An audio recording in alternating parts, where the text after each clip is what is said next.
sepeli na fachi beton. Botombola maboko likolo bola.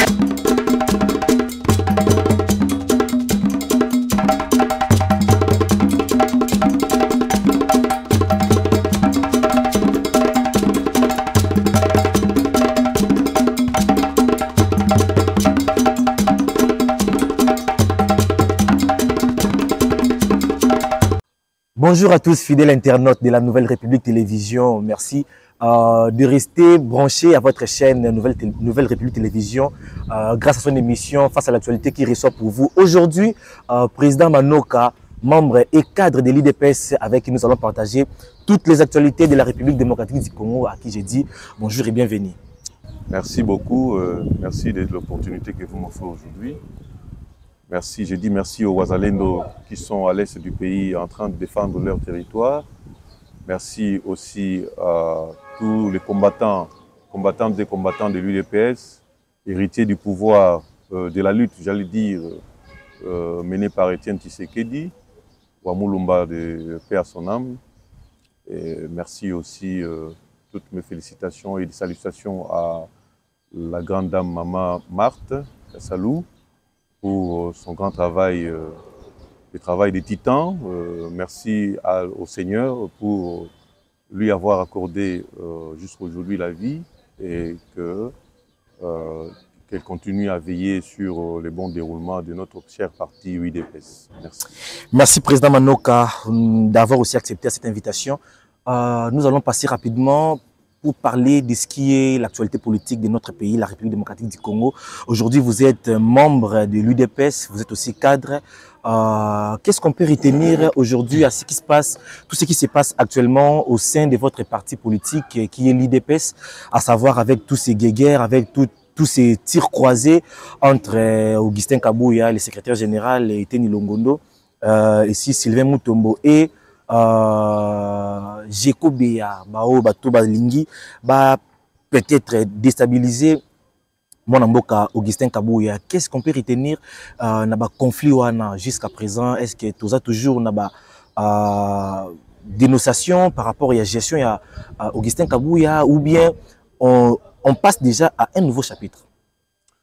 Merci beaucoup, Ndeko, journaliste. Je crois que cette histoire est mal analysée, c'est-à-dire analysée de manière aussi légère, de telle sorte que les combattantes et combattants qui sont laissés pour compte, ils subissent les affrontements des titans, les grands. Vous allez remarquer que tous ceux qui se réclament de la lutte d'Étienne Tshisekedi ont des maisons, ont des véhicules, ils vivent bien, ils mènent bien leur vie. Et les combattantes et combattants qui sont toujours sous l'arbre, qui sont disséminés par-ci par-là, qui courent derrière les bureaux, derrière des cabinets des ministres ou des mandataires, demander de l'argent, chercher à crier derrière tout véhicule de combattants qui sont véhiculés. Donc, les vrais combats, les combats qu'on constate aujourd'hui, ce sont des gens qui veulent le partage des gâteaux et ces partages-là ne bénéficiera que des bateaux. Bazali, ce sont des gens qui sont véhiculés. Hein? Vous avez cité Etienne Longondo, vous avez cité Jekobea, vous avez cité Sylvain Mutombo, le président de RDT. Je me demande, je ne sais pas comment il va toujours se considérer comme membre de l'UDPS. Tenons là, tous auront à Bongo, hein? Parce que peut-être ça allait. Donc, si je comprends bien, aux contre déjà présence, il y a Sylvain Mutombo, il y a. Non, eux tous là, bon, Nabi que quand bien même que Sylvain Mutombo est de RDT, il a fait un parti politique, il faut qu'on se le dise, hein, il a un parti politique, mais à Tabongo, hein, il se réclamant toujours, ayant toujours le sang de l'UDPS, tout le bata Bongo qui est la lutte aussi, ils ont ça pour. Mais écoutez, Bango ne se base dans la mitou kana bango. baza na bandako na bango. Ils ont eu ça comment? Yo monaka na écriture, na acte chapitre, je crois 4, où on parlait de la communauté. Hein? C'est-à-dire que so mutaza na bilanga na ye, akoya kochango au bien de la communauté, pour baka bolango, on dit qu'il n'y avait pas d'indigents. Pauvre azalakate, mobola azalakate. Dans une communauté où l'amour règne, il n'y a pas un indigent. Prenez le président Sylvain Moutoumbo. Hein? Prenez Jeko Beya. Prenez Eteni Longondo. Prenez Kabouya. Hein? Vie sociale normale. Nano moni aza mobola. Vie sociale normale, c'est ce qu'on dit. Chico, malheureusement, dans des réunions où on parle de cette question cruciale du combattant ou de la lutte au niveau de l'UDPS, s'il vous plaît, au comment on a été Sikani Nibaki vous appelez, moi représentant, il y a laissé pour compte les combattants où ils vont souffrir. Au moins on a été. Vous avez derrière ces grands-là, vous avez derrière Kabouya, vous avez une marmaille de ce qu'on appelle entre guillemets communicateurs. Je le suis moi aussi, mais je regrette que je sois souvent dans l'ingraté autant que je suis communicateur. Je l'ai fait pour le bien de l'UDPS, pour le bien de la République. Derrière Kabouya, il y a des communicateurs à qui ils distribuent l'argent. J'avais dénoncé un jour au cours d'une émission, donner 3 000 $ aux combattants. Et ça, c'est Sabango, que yomo posa tinate, osa maelete. Or, hein? Quand même, on a autorité nabino. Oh, bon, on s'en a vu que osa maelete, ça veut dire quoi? La fingite? Ozangi boanya, na ekelawan ozangi boanya. Vous voyez? So papa kabelaka mwana na mbongo belé a obebisa mwana ti. Azangi boanya ya ko sala mwana azala malamu. Vous savez que aller au guichet unique, bon ici il faut que je le dise. Aller au guichet unique, créer une société c'est aux alentours de 120 $. Hein. Vous leur donnez des pensées, n'a pas si bango ba projet nimte. Qu'est-ce que je n'ai pas dit au cours des émissions, peut-être à travers Pébino National, déjà, médias et les gens comme les Pati Toumba et les autres là, non, après Sarabiso, 3 000 $ pour tout ça là. Ah bon? Mais ils paient Sabino malheur. Comment ça? Mais Moutao Kabelo, 3 000 $. Allez, les canaux médias, Boss Kabolana, tout ça, Bino Bobi, tout ça, Kambong.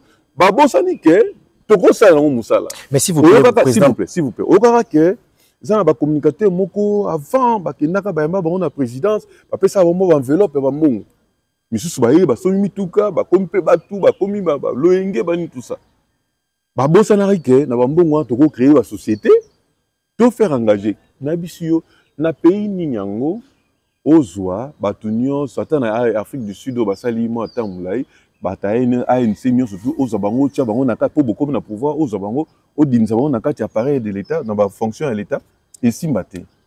L'UDPS ne prendra jamais effectif na union surtout à côté de bango na kati ya base de numéro matriculé Simbate oko bousier oko asphyxier trésor public. Moni ils ont la stratégie vous pouvez vous créer des entreprises. Bato ba pesa bango bambongo. Pourquoi ne pas vous faire savoir au bon mbongo ezali awa 200 000 ezali awa ou bien 1 million ezali awa na peut ça bino mbongo te aller réfléchir bosala ba projet na bino bosala ba groupe moko ya ba 10 ou ya 20 créer sur des sociétés ya ba multiplier bosali bango banane tout ça ba ko créer une société aux yeux tindeli bango ba mbongo na ba compte na bango ba comme ko ça maintenant là ils ne seront plus dépendants ya bino ba ya ko lobela en faveur na bino pour pesa bango ba mietwana maintenant que boza ko pesa bango mbongo ane ke ipamba. Maintenant, c'est une mauvaise politique. On est échoué. Des grands comme des Kabouya, comme des autres là aussi, est-ce qu'on peut dire que Kabouya n'a pas tout autour de lui des conseillers peut-être en matière Netinan. Il y a conseiller Kabouya Netinan. Ba communicateur ou te bien baraté Netinan pena moni pena conseiller Kabouya à PC conseil pena en faveur ya ba combattant Netinan. Ce qui fait mal c'est quoi? Pendant que vous êtes là, bon, jeu miné de l'équipe, ça va, si vous êtes là, gâteau. Maman l'avait souligné, c'est le partage des gâteaux qui fait mauvais. Vous savez, le système malamouté. Les gâteaux, c'est tout le monde. Tout le monde a mis la pâte, la main dans la pâte, il y a travail. Maintenant, ma pébimi, il faut tout Kabola bisotou. Hein? Attends, d'une manière ou d'une autre. Kabola tout. L'IDPS, c'est l'héritage. C'est le patrimoine national, même mondial, parce que dans mon pays, dans le monde entier, où ils ont mieux implanté que le quoi IDPS. Dans mon unité. On dit bien, ils ont maintenant dans mon unité. Sur le moni, qui partit en partie telle. Où vous pouvez trouver l'organisation. Je ne parle pas des individus qui sont membres de ces organisations, mais l'organisation d'un parti politique dans le pays, dans le monde entier.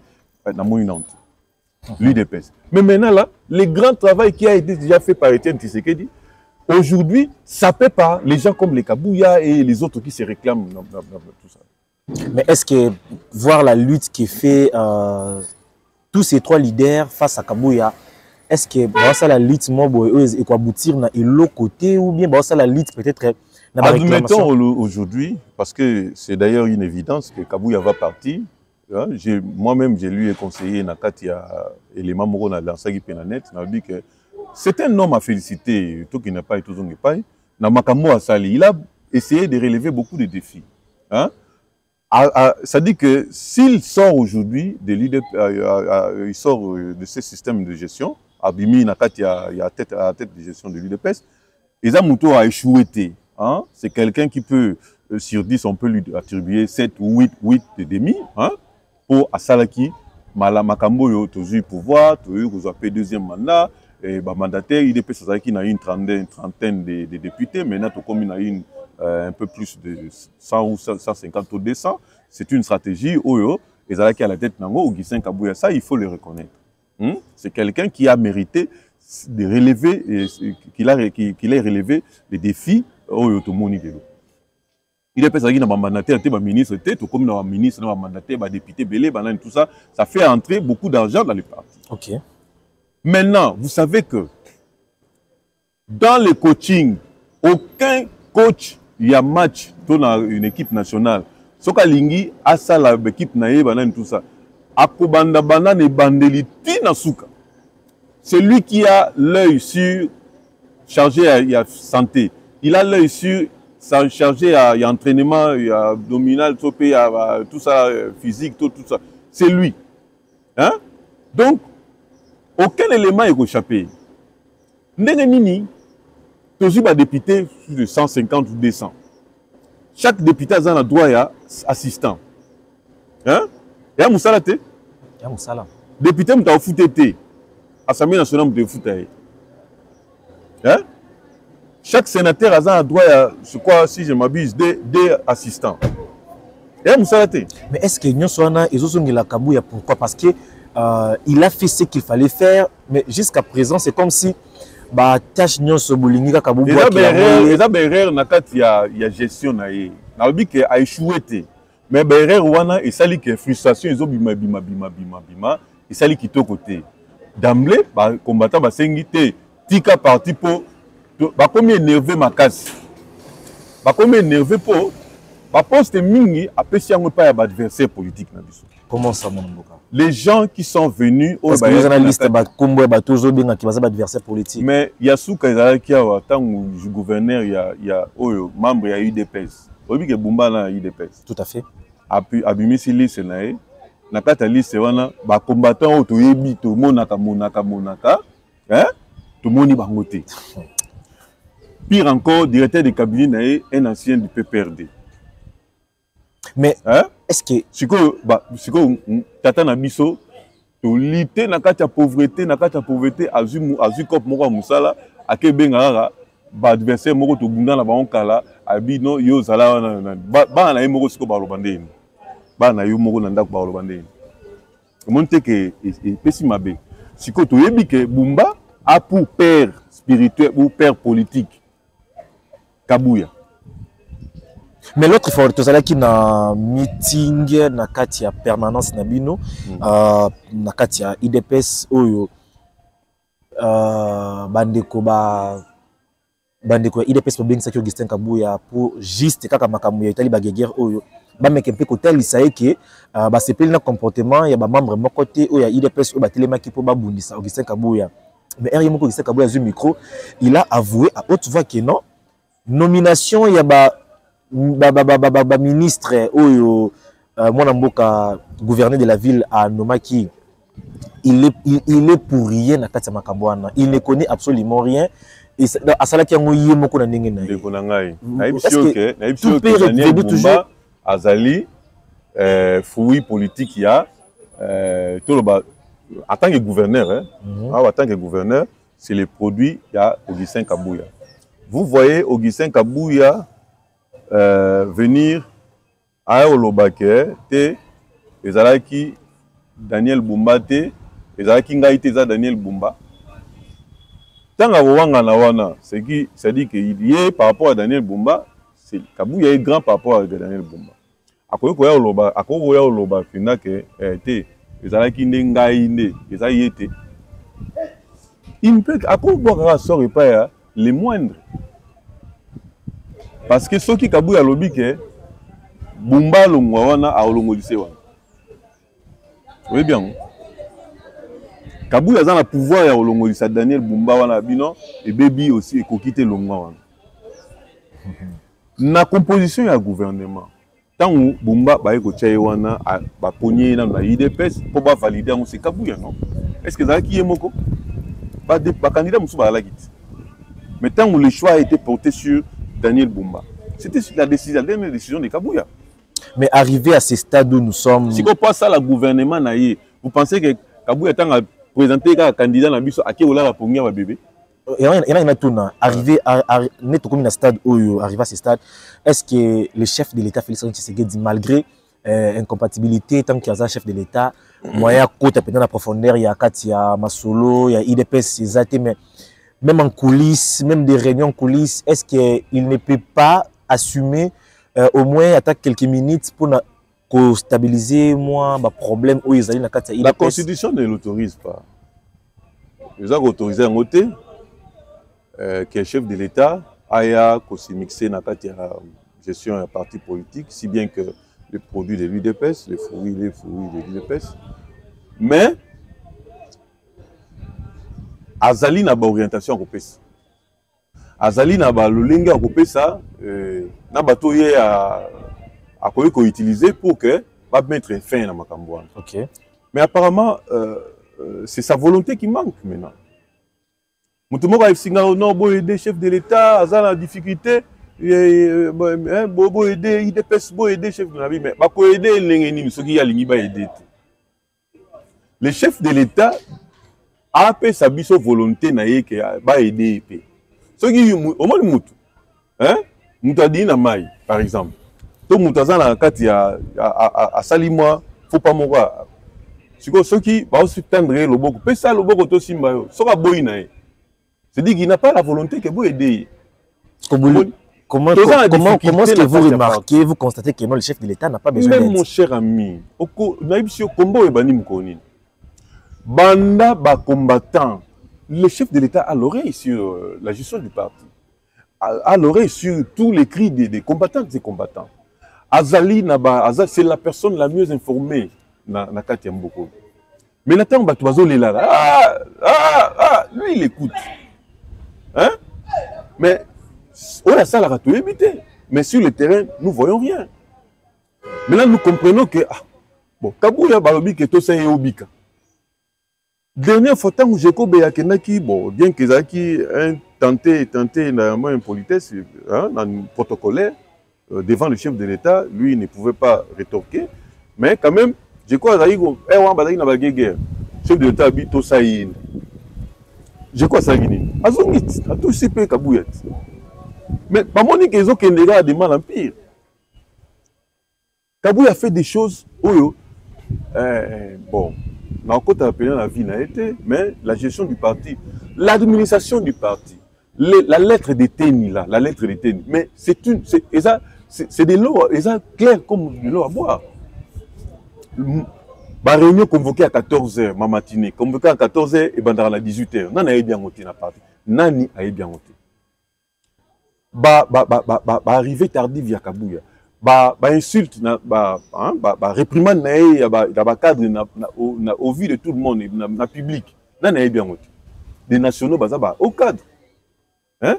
Mais si on a manqué de respect dans le public, devant la subalterne. Attends, on a qu'on ça la bon. Sikoyo. Eloko nyonso wana chef de l'État ayoka kangope en tant que mutu. Hein? Éviter ba démarche à ça la rapport et ça même apparemment c'est efficacité. Hein? Biso sikoyo na c'est to lobanini. Ah c'est que wana volontaire chef de l'État botika l'un des communicateurs ici Pati Tumba je le cite. Alobi que wana volontaire chef de l'État jusqu'à la veille loko baby s'équipe na et si comme foot et sopana qui na IDPS jusqu'à la veille ces communicateurs là la volonté de Félix Tshisekedi c'est ça Kabouya so bino boboyi pour que ça muki na bino maintenant là siko bango balobi bongo c'est que bon communicateur soit lobby azape na moi source na tout à fait c'est que attends mususu na ba source proche ya chef de l'État ba ici bango que bon matabo kita c'est Kabouya. Et Kabouya, en écoutant cela, hein? Monit, il y a une commission à Katia Loïngé Ningwa. Et les autres, bon, Moni, mais ils sont pas déjà.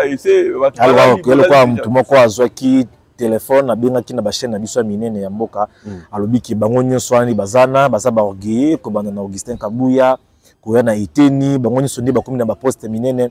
Et comment tu passes pour atteindre bango? Vous voyez. Mais est-ce que l'autorité va tenir facilement? C'est tout à fait normal qui peut-être à ça la moi décalage parce que il y a déjà autorité. Kabouya. À autorité quand même. Mais pour audience au monde à Kabouya au ça l'audience les bureaux officiels il y a parti ça na limité non? Pour benga dans le bureau privé yonani Yonani pour aller dans le bureau privé. Zala Djaleloï c'est naé.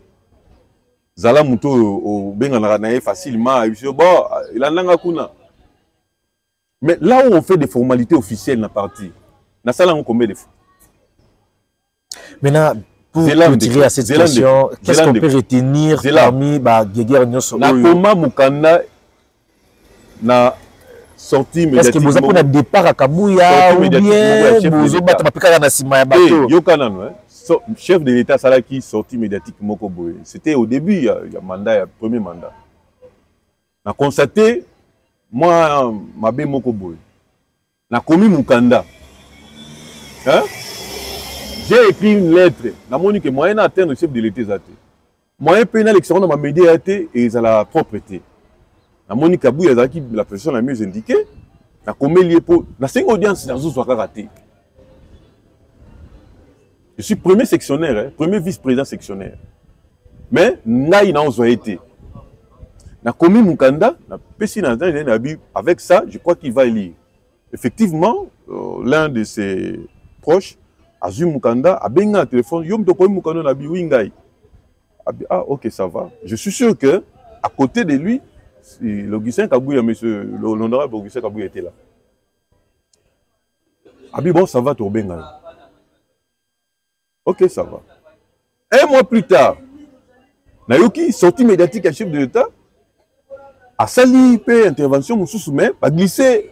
Et le quoi, on a dit, ah bon? C'est que le message est comme qui? On a dit, ah, Dieu merci, le chef a été Azaki touché dans l'anneau. Mon frère, Nakamati, Moukana sous Nakomi, pour nous féliciter, honorable, honorable, à l'époque, secrétaire général Augustin Kabouya. Okay? Message est comme qui, merci, tout ça. On a félicité pour notre pragmatisme.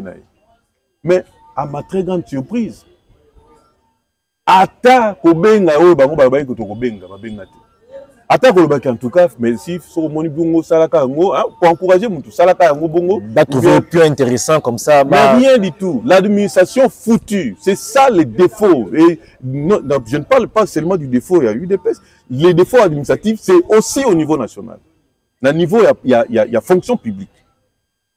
Où vous écrivez une lettre aujourd'hui, vous êtes censé, selon la Constitution, les dispositions de la Constitution, vous êtes censé avoir la réponse dans les 3 mois. Mais au moment où il y a 2 ans, 3 ans, vous aurez réponse, c'est fonction publique. Donc, depuis l'entrée à la Fidèle Dengue, l'administration, parce que l'histoire est dans mon moulaï, mais dit Lelo et Koufa, on est foutu. Alors, qu'est-ce qu'on peut retenir parmi ma décision ou membre IDPS Bazali Kozoa? Parce que nous avons actuellement 3 camps, si je peux dire. Il y a un camp où ils allaient pour Augustin Kabouya Tikala. Il y a le deuxième camp où ils allaient contre Augustin Kabouya Tikalate à Longwa, Nakiti, à Bokondi, IDPS. Et puis le troisième camp, ils allaient s'abstenir ni pour ni contre. Mais parce qu'au début, ils allaient comme si ils allaient contre Bandeko ya Obasalaki, revendication à Bango, en même temps, toujours au début, ils allaient contre la politique d'Augustin Kabouya. Mais selon le point de vue, est-ce que vous souhaitez Augustin Kabouya Akende ou bien Olingi Abogisa? Dans le but, Moutaza éternel na parti politique à Zaraté.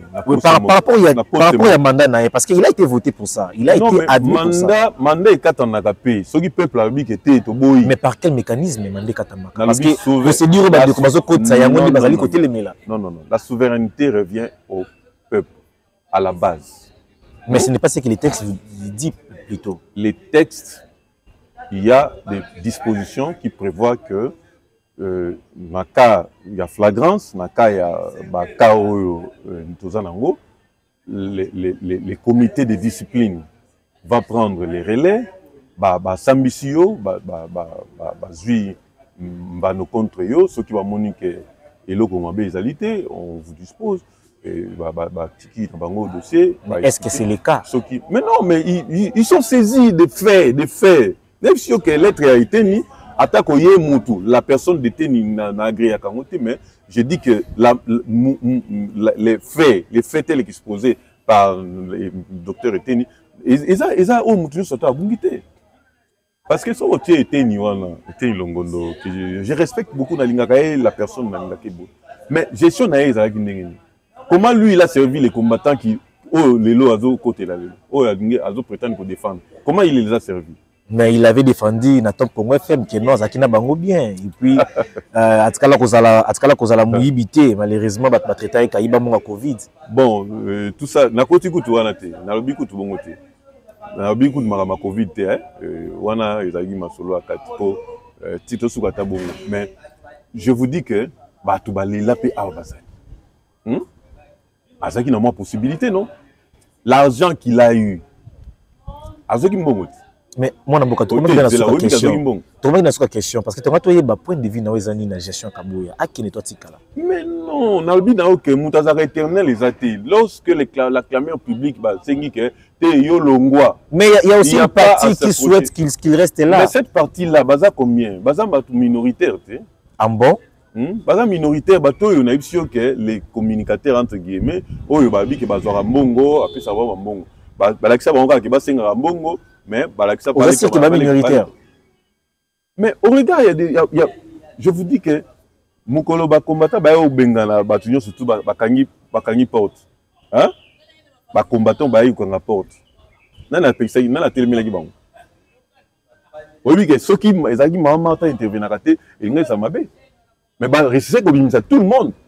Tout le monde. Babi et Anda Funabiso, Tobimisi, Bino Bato, Bobi Malabo, Malibano, Babimisi, Batulibano, oui, bien non. Passons à la deuxième question, mon amboka, pour tout évoluer un peu, parce qu'on est resté trop sur cette question d'Augustin Kabouya et c'est, si je peux dire, ses adversaires, on va se combattre actuellement. Mais, tout ce qui est moins quand il y a des conabis bazali bongo rwandais, on ne peut pas les détester, peu importe la gestion, il y a un régime, il y a mon amboka, il y en a, il y a Paul Kagame plutôt sur Zali Mabé. La côté la élection, c'est limite dans Rwanda. Paul Kagame a frappé dans le score, ils allaient estimer déjà comme une fois de plus président de République du Rwanda, Lelo, Azali na ba 93, 95, comme si je ne me trompe pas, il y a la voix où il a gagné. 99,15. Voilà, 99,15. Oui, bien, attends, bateau, ba soutenir kaye, ba kamo bango moko. Bateau nyonso ya monde entier ba soutenir kaye, ba pays nyonso ya soutenir kaye, ba mo ba bi non, en tout cas, le couteau fait ça oui, et l'équipe. En tout cas. Mais est-ce que vous contestants, ils ont vrai, ils ont faux? Ouais, élection nini. So le gomo élection, benga bateau, moutaki voter na liberté. Oh, déjà dans le cas il y a Moussa Pinayo, bah décidé il y a Paul Kagame. Donc ceux qui tant bah ça la contrôle, ceux qui ont la trace wanaté, ça veut dire qu'ils votent contre. Le plus important, Ezali qui avant qu'il n'a pas Paul Kagame a déclaré qui la conférence de presse ça qui a lobby qui bah minerai bah congolais Ezali kokende d'une manière illégale na maboko ya ba américain asalaki accusation à haute voix batu presque nyonso bazalaki na ndenge boyambaki conception ya dénonciation na ye ko accuser ba américain est-ce que non mais azolinga ba bondela eti azolinga bazongisa sous na confiance ici ka salaki omoni mwana muke bébé soki azo mwana muke parent salaki moi eloko moi effrisé aviva na ke na ngape na olia la ngapete. Ça dit pour parents le que ça va y avoir un bon délire. Mais est-ce qu'il a tort parce que vis-à-vis il y a attaque au RDC s'il vous plaît. Faire de ça la attaque nae tout le monde a directement ba merqué ba benga kakoto. Oh non, c'est le fait, bon ça la repli, bozonga mais si c'est eux qui attaquent là il n'y a pas de repli, il n'y a pas de cesser les faits. Est-ce que Paul Kagame est en train de dire une chose peut-être que Bino, politicien, vous allez ignorer ou bien vous êtes conscient de ce qui se passe réellement dans la guerre Est? Parce qu'aujourd'hui, sans vous interrompre, aujourd'hui il y a question, il y a Kofi Olomide où ils allaient très soulevé, critiqué par rapport à Kolobake, on nous tape, on nous gifle sérieusement. Non, bah, Tika Likamba Kofi Wana, j'avais déjà répondu que Kofi n'a pas droit à dire cela. Et Balokinde moi Sima. Mais la réalité de ce qu'il avait dit, hein, l'esprit de ce qu'il avait dit, ce n'est pas au Lobawan. Hein? Nasi analyse qui en a des détails dans l'Union sort. Kofi, c'est un ambassadeur de la culture. Hein? En tant qu'ambassadeur, il a apporté la voix de la RDC na Mikilino, surtout il y a aux musiques Nekenat. C'est une voix qui peut être écoutée là-bas. Ayebi histoire ya mboka, ayebi logique ya guerre ayebi. Hein? Sikoyo, il faut message na ye tant azolo bango. Tenant compte il y a Oyazoloba. Quand il dit que bazo gifle biso, bazo sala biso boé, l'État congolais ne fait rien. On nous gifle et le gouvernement ne fait rien. L'État congolais ne fait rien, absolument rien. À Bossanique, il y a des milliards qui sortent pour combattre la sécurité, topé trouble et agression dans la SRP. À Ebi, l'économie a basculé. Il y a des grangodères là, des ambongo, qui sont dans la SRP, dans Bitumba, Somamandoki, Soda, tout ça. Kofi n'a pas à dire cela. Il a peut-être à dire, mais dans Nigeria, il y a le barak que une fois dans Nigeria, il dit que la musique n'a pas rapport à la c'est pour les Ouest africains. Ça c'était toujours lié à Congolais, qui frustré, qui désolé, tiki concert, monsieur Babino, to kotika concert pour la musique, mais tout ça qui est communauté congolaise dans Nigeria, à Lagos. Qui est dérangé moralement. Mais Kofi, c'est notre. C'est un autre. Pourquoi il doit dire ça? Hein? Tu écoutes la musique, la musique dans la binoté, mais pour la Ouest africaine. Bon, peut-être le climat. Mais est-ce que, revenons d'abord avec ce qui s'est dit dans la conférence à Paul Kagame, est-ce que c'est une façon de lâcher les États-Unis? Non, c'est lui qui est lâché. Les États-Unis, Baza Siko, na Kumba, Baza divisé. Vous dites que Baza divisé. Na kati ba républicain ou ba soutenir na kati ba démocrate ou ba soutenir mais avec l'arrivée les nouveaux vents qui revient il y a Donald Trump et zo ya ko sala ke pepe mususu ba mususu ba na obanga non tout ça makamu tel qu'ils allaient. Ah bon? Oui, il faut qu'on se le dise. Hein? Omoni nani Kagame américain va soutenir depuis longtemps. Même quand ils ont organisé cette histoire des AFDEL, Bangonde, ce qui est mission avec les fameux Bill Clinton et les autres.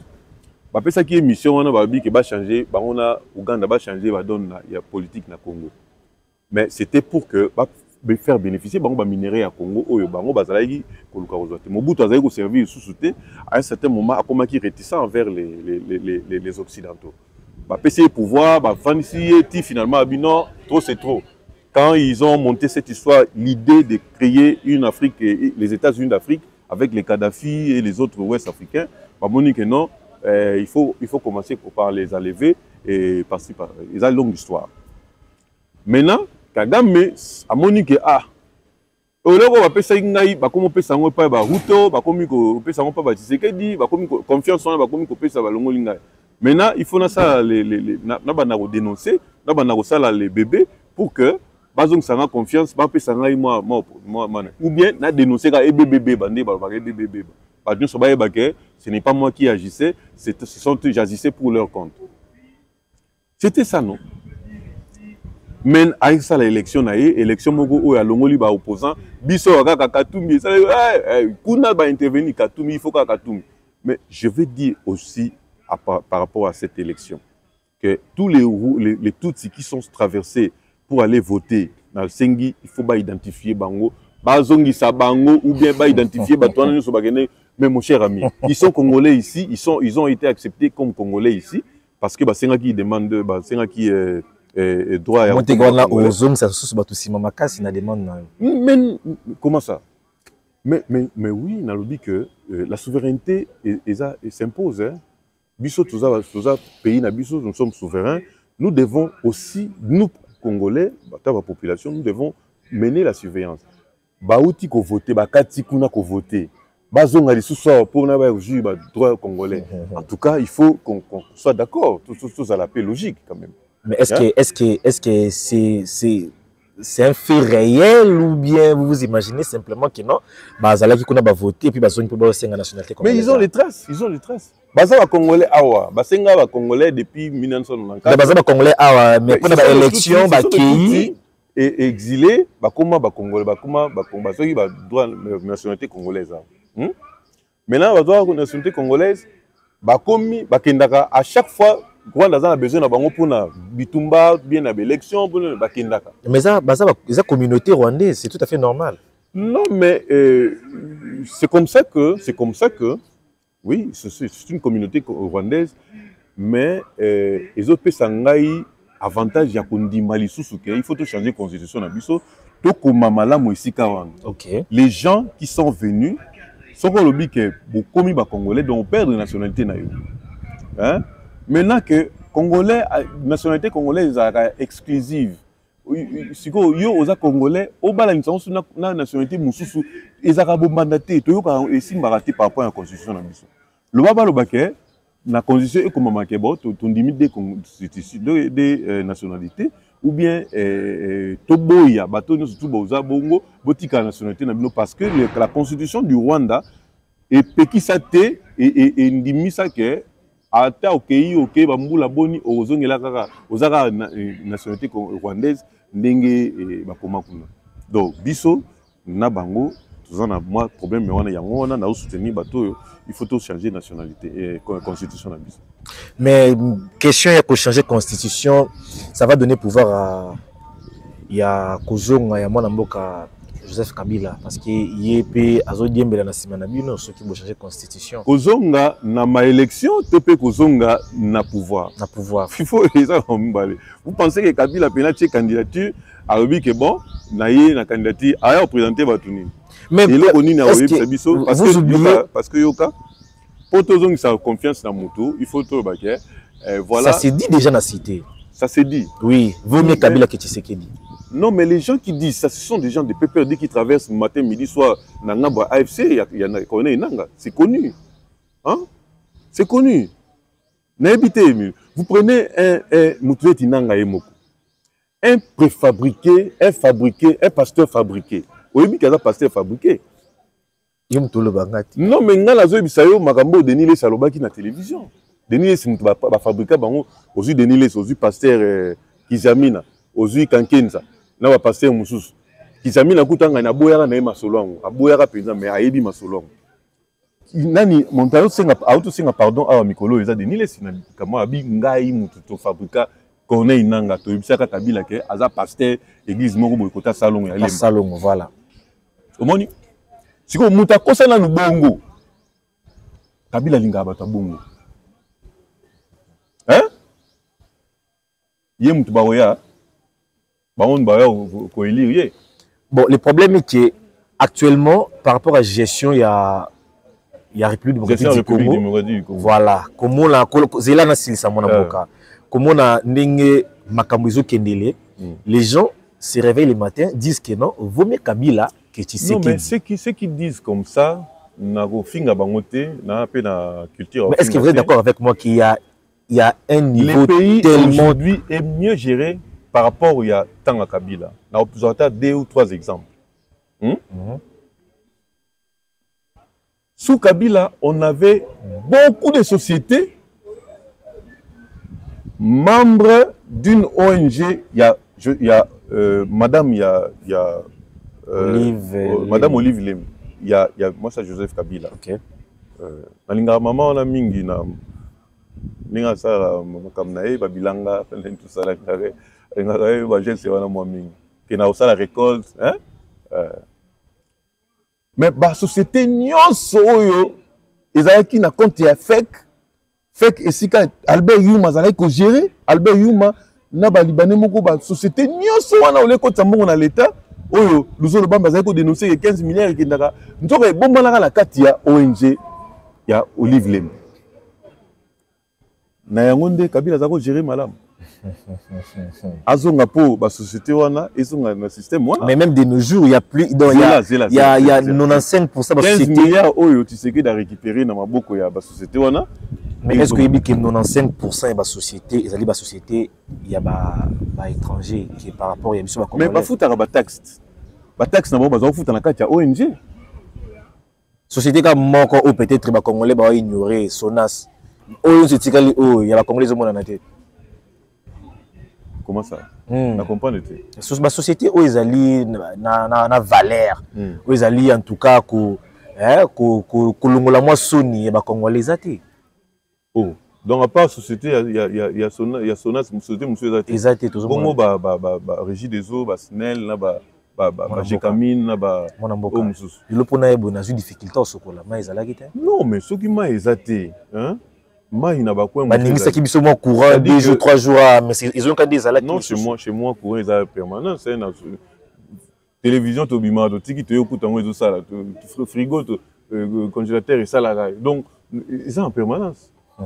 Peut-être dans le quartier où on a aussi un peu oui nazo ndimake bisika mususu bazana difficulté il faut snel ata Kambango. J'ai vu venir j'ai vu arriver beaucoup de cabines structure producteur courant. Je crois que ça va réfléchir sur mais je vous dis que Kabila gestion na ezalaki les lots bon oyebi que femme ya chebe ya pas congolaise non tout à fait na ya ba fidèle bazana banani siko zo bato pe bandimaka lokwa bango obi na bango kino Kabila zonga ba muno ndenge ba rusimu kendi ba famille na bango ba muno ndenge ba te Kabila zonga ba muno ndenge ça c'est aussi gérer les pays hein ça dit ba société wana et meli dans l'économie en mboka ozu siko ba o nyo surtout meli et ba assassinat o ezaki sous Kabila et ba non les loyo ba assassinat pe ezali mais ba tona baza juger omoni baza juger pour mona ke bon eza ba juger bango ba oboma bango te na poli na mulili kuna te mais ba juger bango ba matungulu ba kufa ndenge nini ozomona tout ça là eza biloko retient na mesa. Quand les gens vous disent que non, Félix a ça et l'autre côté, Félix a ça et l'autre côté, il y a un personne qui Félix a aidé, bisoto aidé. Les conseillers qui sont autour de lui, il y a des moyens, il y a des connaissances, il y a la télévision, des services à communication. Il paraîtrait que Sali est belé Banzela. Il paraîtrait que les sur un sujet, conseiller à chef de l'État, c'est comme si Bazo s'est gonflé toujours d'orgueil. Dès à l'époque, il y a un nouveau mandat. Et là, vous voulez fêter votre anniversaire, vous en faites au Salango et le collègues au lobby. Ouais? Vous ne savez pas que travailler à la présidence, pour ça, à l'État, c'est à tout moment. Être un agent de l'État, et ça là qui, oui, dans la disposition, il y a la loi, ordonnance, qui a aux agents de l'État, aux ayango, na musala, mais dans le comportement na yo, il y a même une loi de 2002, je crois, où Kabila a référé à Mandaki. Donc, il faut à la dignité à la conserver. Moi, si na yo ba, na yo faut ba, moi si agent de l'État, au tek et le côté, au sa commerce té, hein? Pourquoi ba au salango? Pourquoi ba au salango? Et quand vous voulez, au comportement là-bas, au cause d'un nice moroté associé, il y a agent de l'État. Un nice te ba te que au agent de l'État. On n'est pas à Kabila. Mais il y a qui attend beaucoup et puis une loi qui amendé un peu sous Kabila en 2002, 2001 ou 2002. 2002. Hein? Donc, un agent de l'État, à ça, de surcroît, un agent travaillant à la présidence. On travaille à la présidence, il faut que Naza censé, il y a à tout moment, à tout moment. Mais quand vous êtes toujours dans les bruits, dans les divertissements, donc bref, jusqu'à présent, le chef de l'État n'est pas toujours aidé par son entourage. Moi, je dis que c'est lui qui va nous aider à l'aider. Même le conseiller mon cher ami. La caméra est devant vous. Quel message pouvez-vous lancer au chef de l'État, Félix Antoine Tshisekedi, pour qu'il peut-être, par ma circuit, ma publication, ma partage, ma vidéo, et quoi beaucoup comme ça, à Mekempe, pour revoir comment il peut se comporter vis-à-vis de la population, enfin, qui est à Mekempe, pour aider Binone Bozolo Bawana, pour aider en revanche. La Kolobana, chef de l'État, le chef de l'État est l'héritier politique et biologique de Etienne Tshisekedi. Nato sara combat on a mingi litu on a makasi parce que depuis 92 biso do koli pemeni sika ba koko na ba laki na nzombo na ngirengiri. Toyebi comment ça s'est passé ndenge nini bazaiko toyebi combat. Na marche ya ba chrétien toyebi ndenge izalaki. Mais Tolingi a aidé Bisoto a aidé Batou, a aidé Ye. Batou baza entourage na ye. Même les nakati ya gouvernement. Ndenge ni bazo qui mesure mbala moko pa ya moi oyo ya environnement. Hein? Il faut ministre Salimbe Baba. Ministre Salimbe Baba mongo aibi ata $1000 bakangaye. O bakangaye. Et puis au kangaye, il faut veiller les magistrats qui fait sortir il faut sanction sévère. Ezala. Omoni. Wana ça batu ampleur mususu ça batu eloko mususu. Omoni vous ya oyo ministre justice aye nango yango ndi ba mesure wana ndi yango batu azali kozo.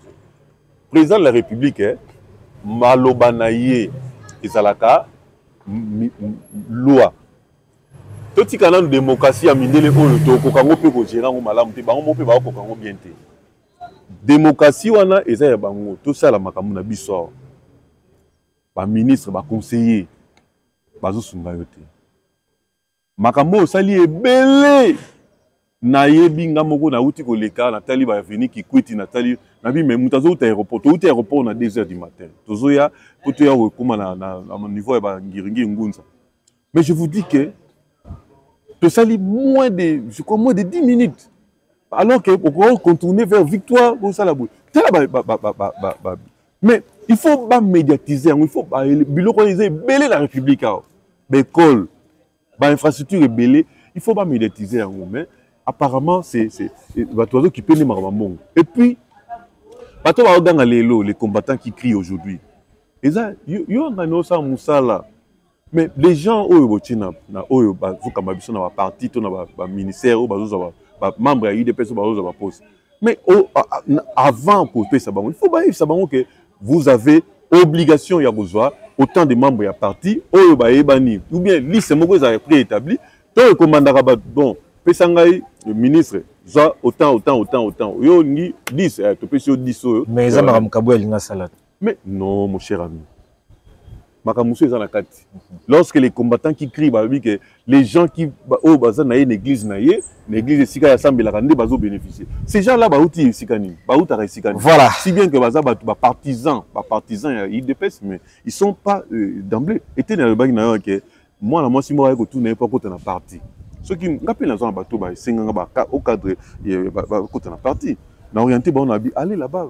Mais lorsque Mutuloko était nazo kamake, Mutu alors bagi na ngai ke ayo senga na parti na biso kene kota na base na cellule ndenge ezalaka na parti na biso siko amona un mois plus tard akomo kota po moni IDPS so mutama mupaya pa kota na kati ya lopango wana mwa ko banga ezalaka siko amona mutakomo kota un mois kaka après pa ba nomination pe bima ba moni mandataire siko eteni alobani le quoi appelé ba combattant mususu ba lobani la chance na voilà, nous sommes arrivés à la fin de cette émission.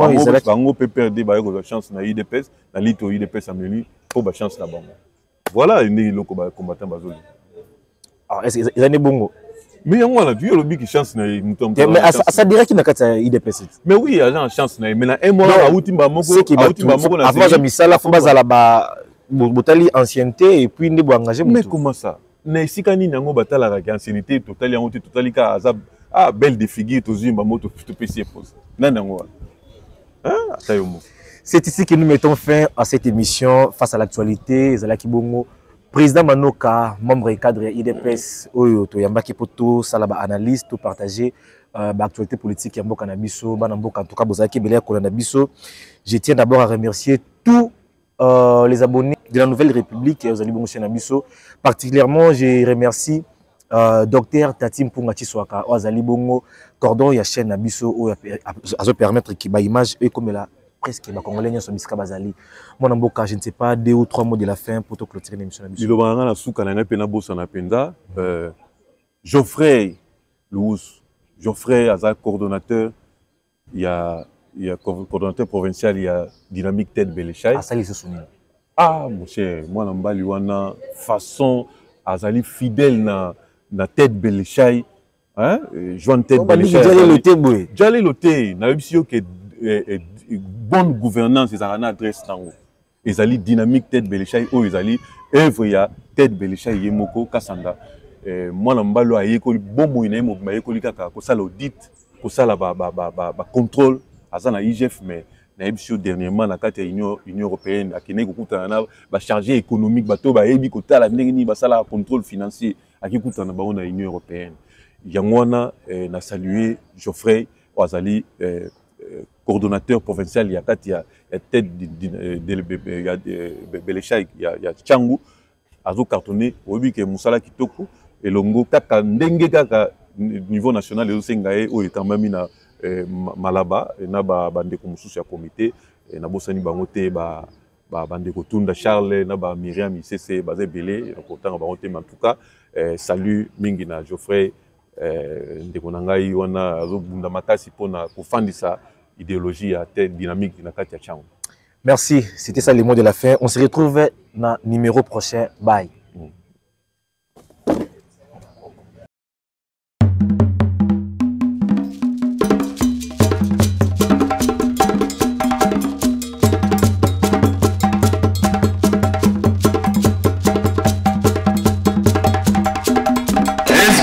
Osepeli na fachi beton. Botombo la maboko likolo bola